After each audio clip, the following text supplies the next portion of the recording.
Welcome, and welcome to my show. So, thanks for clicking on this episode. This will be the last episode of tonight, and probably the one thing I get most asked about, joked about, and questioned about is probably one of the most important things that people never ask me about, or at least to me. And that is the big C. No, I'm not talking about cancer. No, I'm not talking about cars. And surely not talking about Captain Crunch. So what is the big C? Well, big C is curses. Spells meant intentionally to cause harm to one being. Now, in most magic, curses aren't really smiled upon. Everybody has this 3 times karma full. And I don't believe that. I believe that people get what they deserve. So, yes, I'm gonna smoke. But anyways,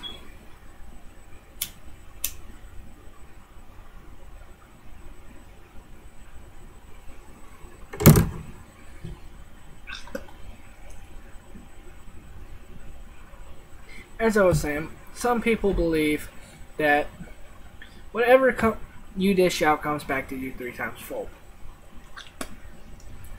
Now, I don't believe this, but I do believe in curses, because, believe it or not, my first set of tarot cards were stolen from a gypsy woman running a old bookshop back where I grew up from. So, I haven't had the best of luck since then.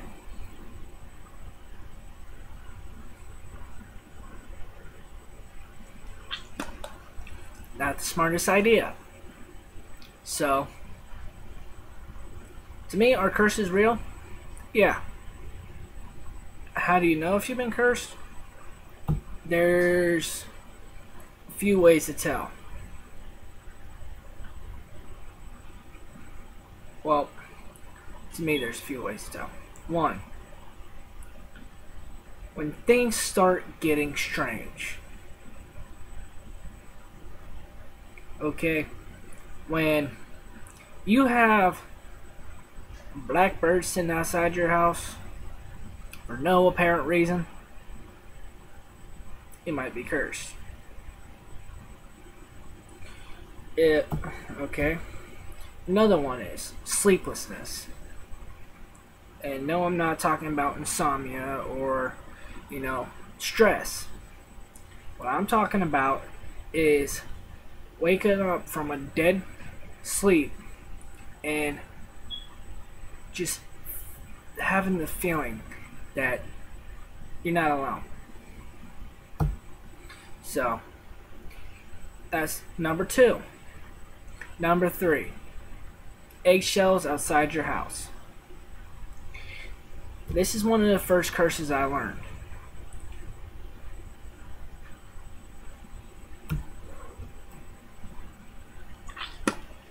Okay, and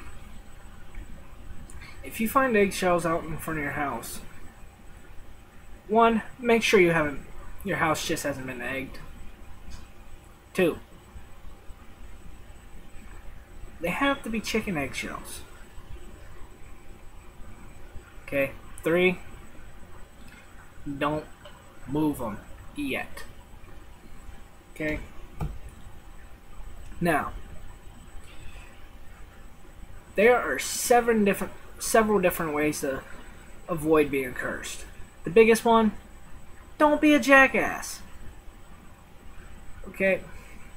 Most curses are done out of ill will, not just for fun. Okay? Pretty much, if you piss somebody off, you know, I understand people have the right to be mad. I do. How pissed off that person is at you precedes how bad that curse is going to be. Alright? Second way to avoid well, make sure you keep any curses out of your house. Salt. Sea salt, regular salt, table salt, it works. Pretty much what you do in front of your door, under all your windows, and all your exits. Because bad curses can't cross salt. That's just common folklore.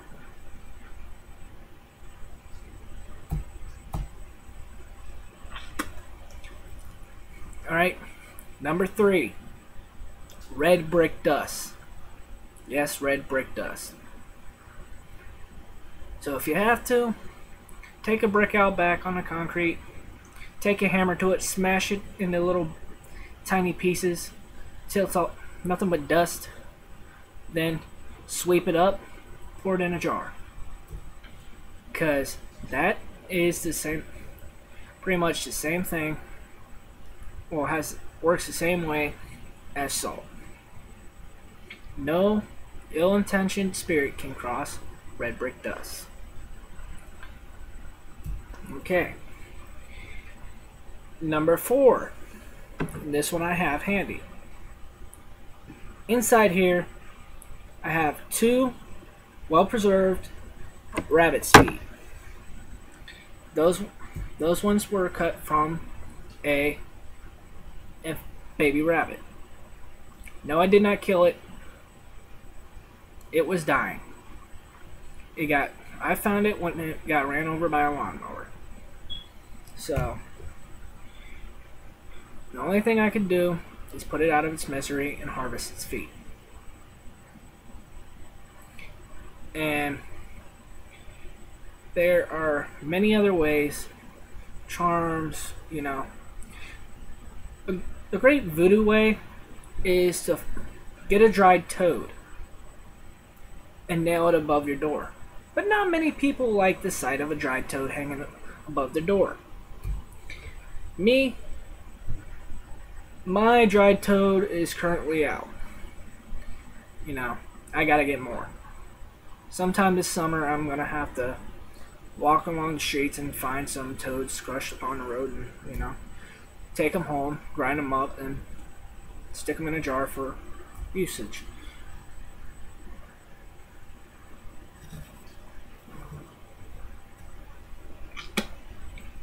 And probably the most bizarre way to ward off curses that I've came across was having a horse skull somewhere in your house. And believe it or not, yes, I've had a horse skull. And unfortunately, I gave that to my dad. But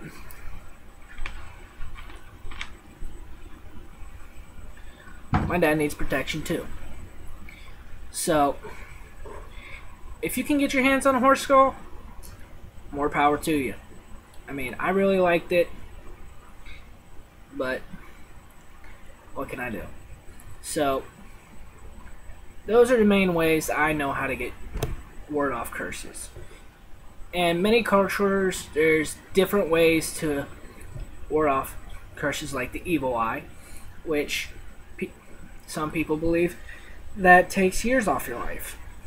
And, you know, there's the old tradition of to give the evil eye to ward it off, you know. But sage smudging is one really good way to just clean the air in your house. You know, try to get all the negative energies out. And anyways, back to the eggs. If you find egg shells outside your house and you believe it's a curse, I will tell you how to get rid of it. 1. Gather the eggshells and place them in a small box. 2. Go to somewhere far, far away from you and stick salt into that box. And 3. Dig a hole, place that box in it, and sprinkle more salt on it. Then cover it with dirt. 4. Nail 3 iron nails into that dirt. Then cover it with spring water. This should hold the curse into the ground. Okay? Now, this might seem a little crazy, but this goes off of the basis of my beliefs. And the eggshell curse is like one of the easiest voodoo curses that I know. So that's the only voodoo way I can think of it. So basically, there are strange ways to avoid curses, but the most simple way is don't piss anybody off. And remember, curses are things you don't want to mess with. So, watch what you do. Don't try to curse anybody. But, anyways, from me to you, stay classy.